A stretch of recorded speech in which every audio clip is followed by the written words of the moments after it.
Hey guys, welcome back to my channel. This is Yvonne again from Chayatsuji Kimono. For today, I have a more of a do's and don'ts for buying your first kimono, what you should pay attention to, and also the very first time that you're actually going to dress in it after you bought it. Because there are several things that I see people do that are not well thought of, as in the sense of they could have make themselves a little bit easier, that they are kind of throwing themselves into a deep pit without any reason, that it's more of a mistake than anything. There's kind of a tips and tricks. It's a short one, but for me these are the most most common. The ones that I see the most when someone comes up to me and just such things. I've written them all down here on my phone. First, the do's, and then as last, the don'ts. First thing, research. This is so important, if not the most important at all, because if you just go out and buy something, it might either be a fake one, which is highly possible that you buy a fake one without even recognizing the essential things that a random kimono has. Let's say a komo, just a casual one. If you don't learn how to recognize that one, you might have ended up buying something that I name as a bathrobe. Just those short kimono things that you probably will know what I'm talking about, just the fake touristy bathrobes. And then again, it's not about also learning how to recognize the different types of kimono, but learning how to differentiate the fake ones from the real ones, learning how to do a kitsuke in general. You need to know what you need in an ensemble. I mean, I could put them all list down, but if you just search for the items and see an actual picture of it, it makes it much more easier. I myself did almost a 10-month research before I even bought my own kimono. Well, I don't say that you have to do it, but don't think of after a month of extensive research that you are ready to buy your first kimono, because you might not exactly be. There's so much info, not only, like I said, on the types of kimono, the kitsuke, but also seasonality. What items are for autumn, which ones are for spring, and you can see it on the item itself by patterns and all, and also some items, because those tend to be a little bit tricky. Then again, going on with patterns, second one is buying multiple seasoned items, which means that if a kimono has more than one season on it, and that's because you can either have, let's say, an obi which has florals on it, maybe it has like cherry blossoms, but then again it also has maple leaves. Those are two different seasons, but it means you can wear it in more than one season, which in the end makes it multiple use, if you want to call it like that. So that it makes it much more, it lasts so much longer, especially for those who are just getting into kimono and kitsuke and all. Like, I have about 50 obi. I don't need to have more items to have more than one season on it. I have plenty enough as is. Yeah, I know it's quite a lot. I spend quite a lot of money, but it's my passion. But for someone who is just getting into buying pieces that have more than one season on it, it's a great investment. And especially, and then again, when you have it, you've bought it like that, you have your kimono, you have your obi, you have your accessories, at least for the most part. Take your time to learn it. It's not going to be overnight. I mean, I've been doing it for 4.5 years, almost 5 in September. And still I come up with things that I should have done differently. I can almost guarantee you that the very first time you actually put it on, it's not going to be the way that someone does who's having more than 1 year experience with just dressing and all. It's not going to be like that. I'm actually quite ashamed of how my first my first kitsuke looked like, because that one is horrible. And I'm not going to show you. If you're able to find it on your own, that's okay, but I'm not going to link it through or anything, because yeah, I'm really ashamed of it. But then again, I didn't have all the necessary items. I was completely missing the complete Giobon with all the accessories that came with it. I don't think I had an obijime, the string that crosses around the obi, because I used something like a measuring cord that you use for sewing and all. I used that instead. I know, don't judge me. I was barely 18 by then. And yeah.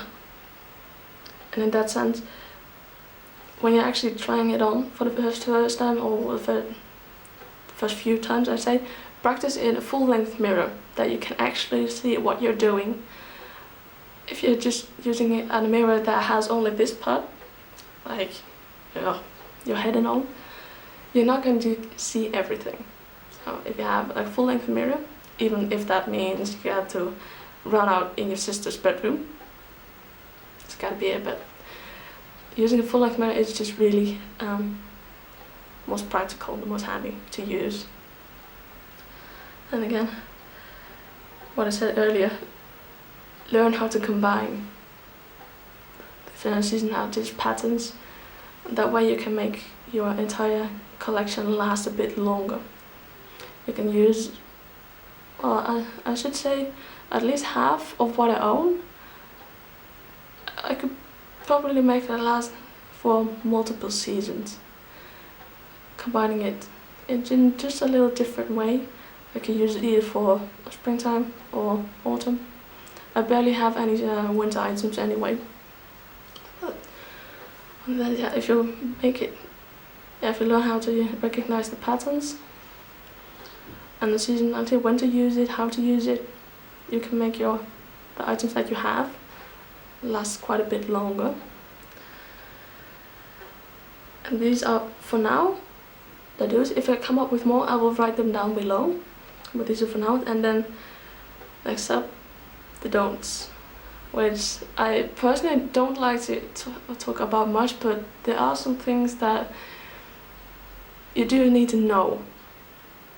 And I want to say it now because I don't want to have someone pin me up or anything. It's an advice. You don't have to do it, but you can make it you can make it more difficult than it should be if you do it. But then it's all up to you. I'm not gonna judge you if you do it, but it's just that you know. The first one, huge one. Don't buy a long sleeve kimono. I know they're so pretty, and I totally agree with you, but aside from dance kimonos, hikizuri, they are the most difficult to wear. And myself, I didn't buy a full furisode, and I think it was 2.5 years after I started. Some people buy them as the first kimono, and I really advise against that because you're making yourself much more harder than it should be.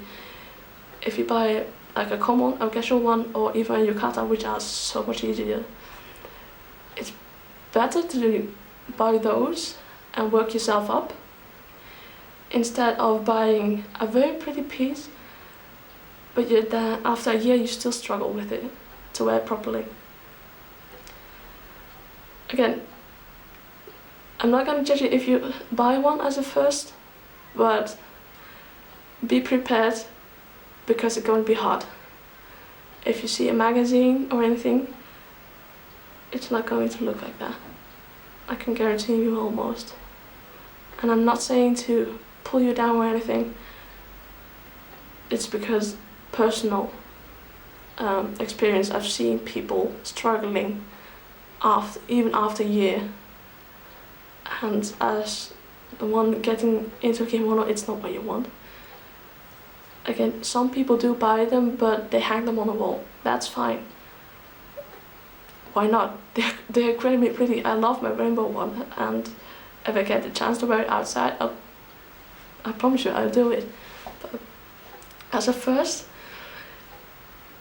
you better pick something easier and save that one.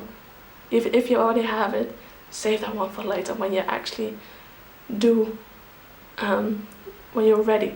But when you're ready to wear it, if you have the significant amount of experience. For me, it was, I think more than a year when I had the confidence to try something new, harder. But then again, this is different for anyone. Yeah. So I should say wait for a year of regular kitsuke practice, like at least once a month. Maybe even once a week. But then again, that's very personal. I'm not going to judge you if you still do it, but please be prepared. And at the same time, don't underestimate kitsuke. Because you're going through so much that sometimes you would just want to rip it off. I don't know how to explain it, but it's hard because it's also personal for me, because I went through it all, and I want to advise for those who are coming in, going through the same process, and just making for them a little bit easier. But yeah, when it comes to underestimating kitsuke, first of all, your body is going to look different. In Western clothes, like I'm just wearing this for now, it's easy. You pull it over, you put it on, and that's it. With kitsuke, there's so many different stages, I would say. First, you have your padding. If that sits right, you're going to move on to jubon, which is kind of daunting because, especially for women's kitsuke, the neck always creeps up. If you have it really low, at some point it's going to creep up.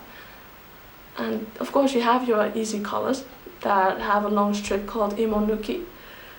Then you can just pull it down and have it stay down, because I have mine on here, but there's a strip of fabric and it has loops on it, and you pull one of those koshihimo, you pull it through so that the collar stays down.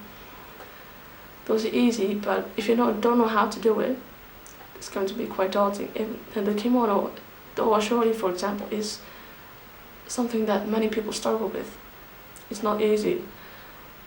I've managed to do quite a decent owashori for now, but it's not always been like that. It's just harder because you use so much that things are going to get uneven. It's not going to sit the way you want to. There's a very large process from starting out to actually feeling confident, and it's not going to take long for me. Yeah, like I said, it took me at least a year before I felt confident in kimono. At least a year. Some people feel sooner, more comfortable, and more earlier, and others take years before they even feel confident, if they're ready to go outside, because that's an all different matter, going outside, because people will look at you. I mean, I'm used to getting blunt responses. Like, I remember actually once someone calling me Chinese one. But yeah, never mind that. So yeah, if you're starting out, don't think like, oh, I've got this, because you're going to hit your head hard. Yeah. Then on the next one, don't buy random pieces that you like. Like I said earlier, this is connecting with research. If you know your stuff, you will actually search for specific items. Like if I want an obi with, let's say maple leaves on it, and I want to use it for a casual event, then I will probably look for either a Nagoya obi or a Hanahaba obi, because those are, depending on the fabric, Nagoya at least, they are casual. Then I won't buy a random Mario obi, which is actually the most formal kind. So those things, if you know your items, if you know how to recognize them, then you can look for very specific things. If you, especially for the first one, you have no idea what to buy. And that's okay, because then again, you have to start somewhere, right?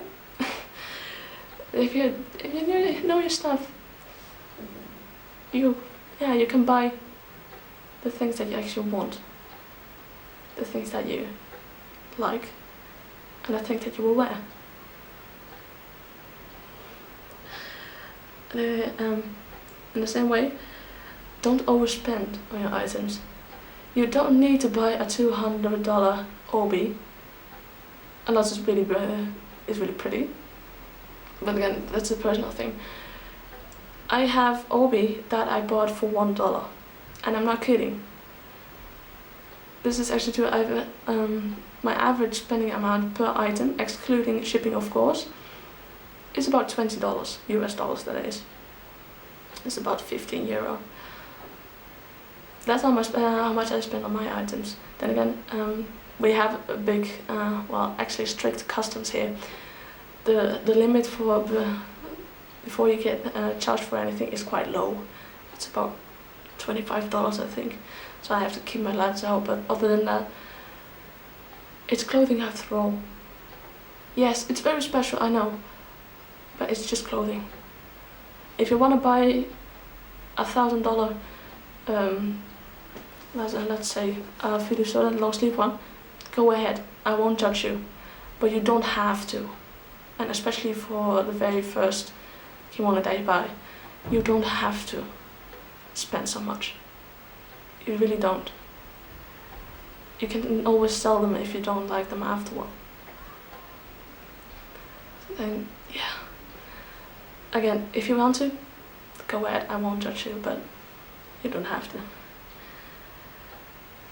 And second, the next one, don't try to make your own piece. The construction of a kimono is different than what normal clothes look like, obviously. There are certain patterns out there, but they're not really authentic. They look quite authentic, but then again they have some kind of modification that makes them not as authentic. If you buy your first piece, even if it's just a too small one that you will never be able to wear, like me, being so tall, you can see and actually have an example to see what the construction looks like, especially those who have no lining. You can really see how they're constructed. That's what I did with my own, before I even attempted to make my own pieces. I've got a couple now. Again, yeah, that's what I meant with not trying to sew your own, with actually the first one. Because if you have never seen it, or even briefly, if someone else showed you, you're not going to remember all the details. You don't see how all the seams are blind stitched or anything. So I wanted to show you that. And this one is very specific. I've seen people making the otaiko, the drum knot, really big. And let me show you. If the otaiko is flat and you have like a 10 centimeter end tail, I usually say tail because it's a different piece underneath. I've seen people doing the exact opposite, making the tail almost disappear underneath the drum knot itself. That's one. Was I guilty of doing that as well? I may have at some point. Either my obijima slipped or anything. That is went down. That's something I've seen more often, and thanks to Isabella for reminding me, because I nearly forgotten it. But yeah, if you search up for otaku, and especially I've got a couple of videos on that too, you see an end piece and almost a tail, like you have the drum knot, you have a line, and there is a tail part underneath. So a good one, thanks for reminding me, Isabella. But yeah, and then the last one that I have so far, if I have more, I'll put them down below. Actually, I will put this one down below as well. It's don't give up after you've had a not so good kitsuke. It's hard. You're going to struggle with items that don't want to sit right, don't look right, or you actually realize that you've tied them wrong. It happens to me also. So even the more experienced ones still have those kind of issues. It's going to take time. If you practice regularly, you see that you're making pretty good progress, especially if you take pictures, because I can see that at some point, about 1.5 years ago, maybe about 2 years now, it somehow clicked. I don't know what I was doing differently, but somehow it clicked and it got pretty much the level that it's now. Of course, I've grown again over time, but you will see if you take pictures from the first time and maybe a couple more after that, you will get progress. You'll see that you will actually get better, look better, and the items will sit better on you as well. Because that's something that will happen almost, I can guarantee that will happen, that you look at yourself and look at a picture of how someone else has done, and you think, this is not what's supposed to be, but you can't figure out what. So that's where practice comes in, and especially what I said earlier, in front of a big mirror, because that will help you figure out what went wrong, where. But what I advise, especially for those who are doing their first kitsuke, is going by layer. First, of course, I understand that you want to just get it all on, everything, what you think you will need for that particular kitsuke. I mean, for a yukata ensemble, you will have quite a different amount of accessories that you'll need to use then for, let's say, a homogi, which is a more semi-formal kimono. I think if you go by layer, practicing by layer, getting the amount of padding right, because that is very, how would I say, it depends on the person, but how your body looks like. I don't need as much padding. My shoulders will look wide with or without padding, even in regular clothes, so that's something I can't change.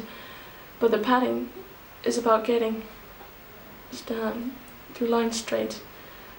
It will make the items sit better. Trust me on that. If you have issues with your koshihimo slipping down, if you're actually becoming shorter and longer over a period of time, it may be your pattern.